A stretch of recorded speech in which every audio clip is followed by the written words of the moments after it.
Take a look around you, even in your own pocket. We are surrounded by technologies that were considered science fiction only a few years ago. 7 years ago, we have created a team to see if we can explore the world of medical holography and take it into reality. At the time, this was something considered totally science fiction. In fact, when we talked to experts at the time, the general response was, it can't be done, and followed by very knowledgeable explanations and scientific explanations. Since then, we've proven not only that it can be done, but that it can also provide significant value to physicians and can potentially improve healthcare. Going back in time, the first X-ray image was generated back in 1895. This is actually the first time that the inner parts of the body were imaged, were seen without having to cut it open. This very famous image was created by Professor William Röntgen, an image of his wife with a finger, totally science fiction. If you move forward in time, then 20, 30 years ago, seeing 3D images was considered, in medical imaging, was considered also science fiction. This is an example of a 3D dynamic, real-time 3D image of a mitral valve, one of the valves in the heart, generated by 3D ultrasound. And we were seeing physicians looking at this image, and we were thinking, why are physicians seeing a 3D spatial image confined inside a 2D screen? And this sparked our imagination and took us on this very fascinating journey into the world of medical holography.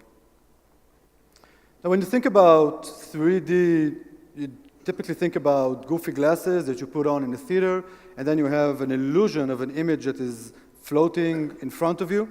But if you want to have a real image and not an illusion, then you need to use the technology called holography. Now, holography is a magical thing. It was invented back in the 60s by Dr. Denis Gabor, which also received a Nobel Prize for this invention back in 1971. The problem is that all the holograms that were created since the 60s are static holograms, like viewing a 3D picture. I remember myself 7 years ago in a science museum in Tel Aviv, looking at a hologram of a person looking at me, floating in the air, quite amazed by the fact that I can see it just in front of me, and trying to think, what would be the impact if this person would come to life, if we could do this dynamic and digital? So there are great challenges in creating a video of a hologram, and this is the challenges that we've overcome over the past few years. And these challenges range from very heavy computation all the way to creating a high-quality image that can be useful for physicians.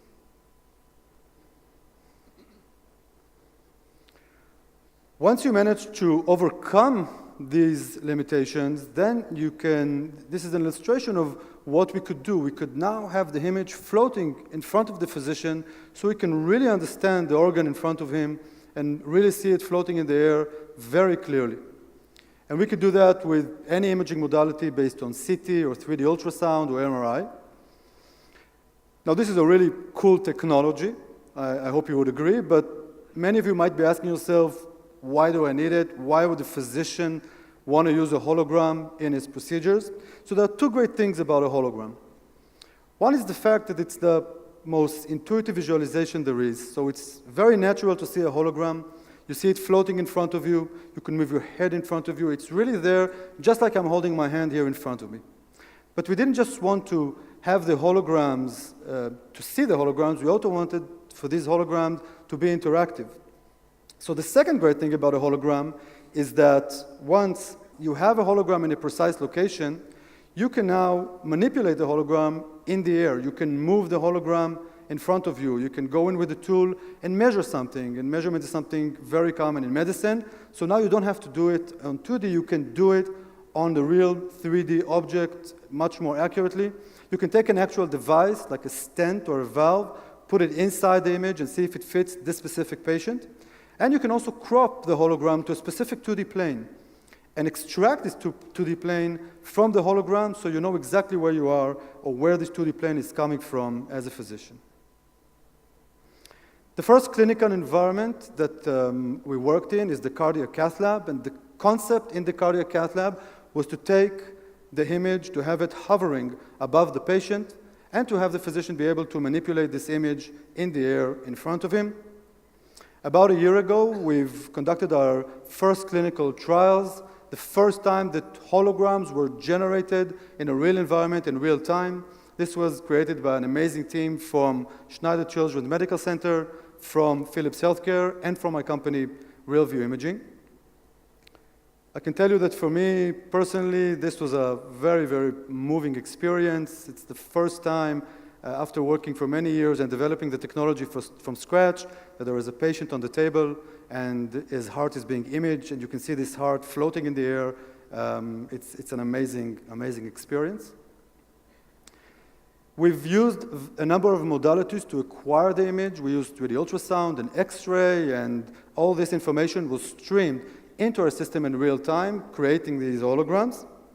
One of the first cases that we did was a 21-year-old patient with a hole in the heart, a condition known as ASD, atrial septum defect. And what you're seeing here is the first ever hologram of a heart floating in the air of a patient in real time. You can see that the physician is actually putting his finger inside the hologram. You can see that it's just in front of him very clearly. He can manipulate it, he can move it, he can crop it to the right location, and he wants to understand the anatomy before he does the procedure and closes this hole percutaneously. So here's an example of how you crop it, and then you can move it around and really see the anatomy like it's never been done before. Another nice case that we did was a 2-year-old patient. This is an image acquired from 3D X-ray. So this information, again, streamed to our system, floating in there. You can see, without going into the clinical details, you can see this vascular structure clearly in the air. The physician can visualize it very clearly, but he can also manipulate it and mark things and do whatever he likes in this hologram. We've spent a number of weeks at the hospital doing those trials. I think the reaction of the physicians was truly amazing, and there was a genuine interest in working with holograms and see where this can take us. Over this period of time, the most important thing for us was to learn, to have discussions with the physicians, and to understand what is the clinical benefits in the interventional environment. And these benefits can range from shorter procedures, less radiation during the procedures, and at the end of the day, better imaging in medicine provides better clinical results. I have 3 children, and this is a picture of my twins taken 3 years ago, 18 weeks into their pregnancy. They look much better now. And this is another area that we're looking at, so we can now take such images and present them as holograms floating in the air.